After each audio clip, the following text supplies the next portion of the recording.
எடப்பாடியை வந்து நீங்கள் தற்குறின்னு சொன்னீங்களே, நீங்கள் முதலமைச்சர் ஆகிறதுக்கு தகுதி இல்லை எடப்பாடிக்கு அப்படின்னு சொன்னீங்களே, ஆனால் நீங்களே இப்போ முதலமைச்சர் ஆக்கணும்னு சொல்கிறீங்களே அப்படின்னு கேட்ட கேள்விக்கு அவர் தெளிவாக பதில் சொல்லிட்டார்.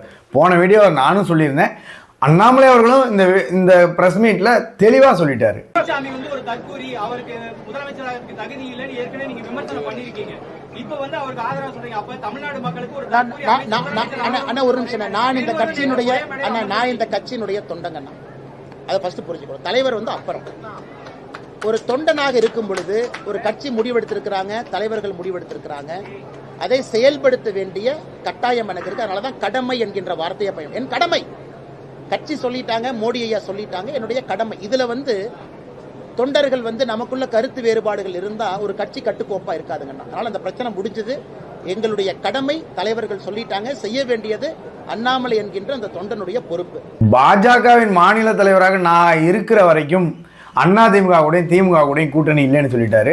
அதே மாதிரி நான் இருக்கிற வரைக்கும் கூட்டணி வைக்க மாட்டேன். நீங்கள் கூட்டணி வைக்கணும் அப்படின்னா அது மத்திய அரசாக இருந்தாலும் சரி, யாராக இருந்தாலும் சரி, வேற ஒரு தலைவரை அந்த இடத்துல போட்டுட்டு தான் நீங்கள் கூட்டணி வைக்க முடியும் அப்படின்னு சொன்னார். சொன்ன வாக்கை மீறாமல் தவறாமல் தலைவர் பதவியை ரிசைன்மெண்ட் வந்தவர் திரு அண்ணாமலை அவர்கள்.